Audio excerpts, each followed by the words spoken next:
crowns, jewels, and unimaginable power. The life of a monarch seems like a dream, right? But what if the dream turned into a nightmare? History is filled with tales of kings and queens who descended into madness, their reigns marked by cruelty, fear, and utter chaos. Were they truly insane, or were their actions simply misunderstood? Join us today as we delve into the dark side of the royal court, exploring the lives of history's most infamous mad monarchs. Number 5, King George III of England. Ah, King George III of England. The name practically screams madness.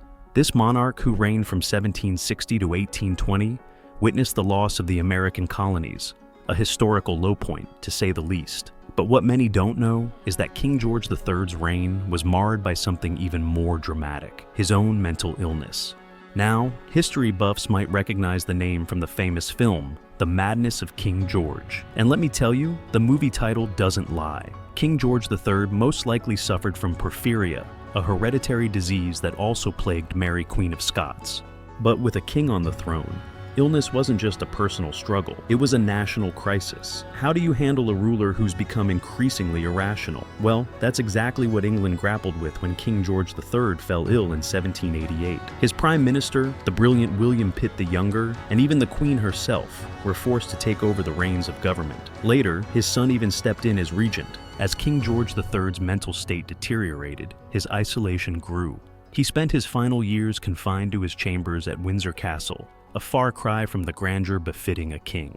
Number 4, Empress Anna of Russia.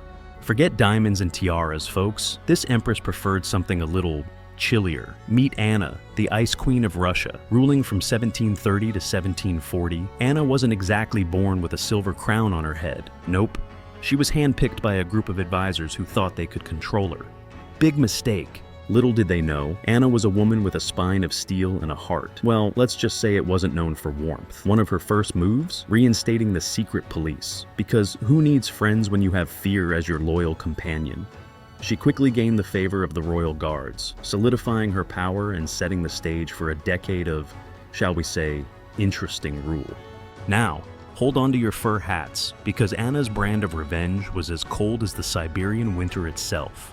Take, for instance, a certain prince who dared to have a Catholic wife.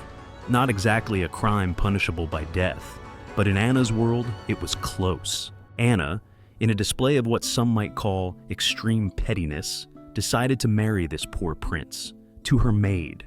But wait, there's more? For the wedding ceremony, Anna had a whole dang palace built entirely out of ice. And guess who had the pleasure of spending their wedding night there, dressed as clowns no less? Yep, the newlyweds in the middle of one of Russia's harshest winters. Thankfully, for the sake of Russia's sanity, Anna's reign of icy terror was cut short by her death at the age of 47. But hey, at least she left a legacy, a chilling reminder of what happens when you underestimate a woman scorned. Number 3, King Ludwig II of Bavaria. Bavaria, 1864.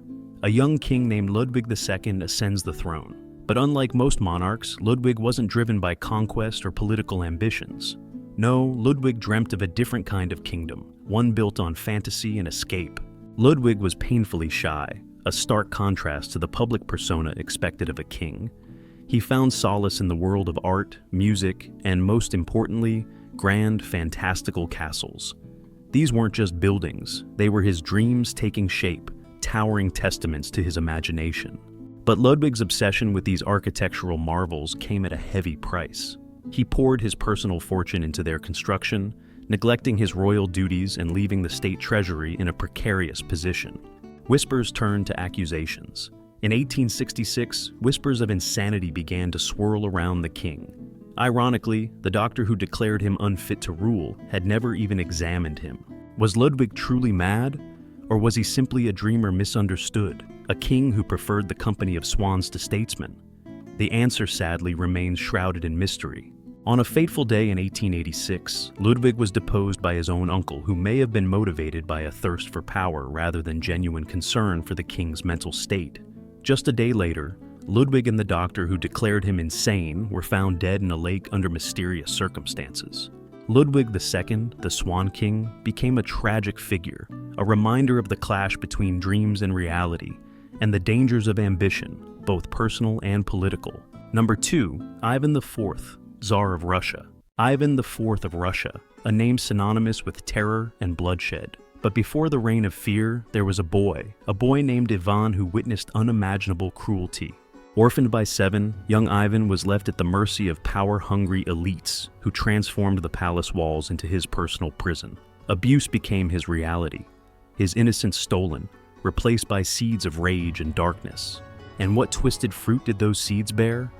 Torture. Small animals became the first victims of Ivan's warped sense of power, a chilling display of what was to come. But at 14, a power shift. Ivan, fueled by a thirst for vengeance, seized control in a brutal act, feeding the head of the government to dogs. A public apology followed, a glimmer of hope that maybe, just maybe, the cycle of violence could be broken. But hope, like innocence, is a fragile thing. The truth, hidden beneath the surface, was far more sinister. Ivan's sanity, fractured by his childhood trauma, had begun to unravel. He became a paradox, a good czar in some ways, enacting reforms for equality, yet capable of horrific cruelty, massacring his own people without a second thought. And the ultimate betrayal of trust? The murder of his own son, a father's love, extinguished by the flames of madness. Was Ivan the Terrible truly insane? The line between cruelty and insanity blurs in the face of such atrocities. If the likes of Hitler are considered mad, then can there be any doubt about Ivan's mental state? Number 1, Queen Maria I of Portugal. The year 1786 marked a turning point for Maria. It began with the heartbreaking loss of her husband, King Pedro III. Consumed by grief, Maria shut down the entire court, replacing celebrations with somber religious ceremonies. This dramatic shift in mood was the first public hint of the storm brewing within the Queen. As if fate wasn't cruel enough, Maria's suffering continued. In 1791, her eldest son, the heir to the throne, succumbed to smallpox at the young age of 27. Shortly after, she lost her close confidant, the royal confessor. These successive blows pushed Maria deeper into the abyss of despair and mental instability. By 1792, Maria's condition had become so severe that she was officially declared insane.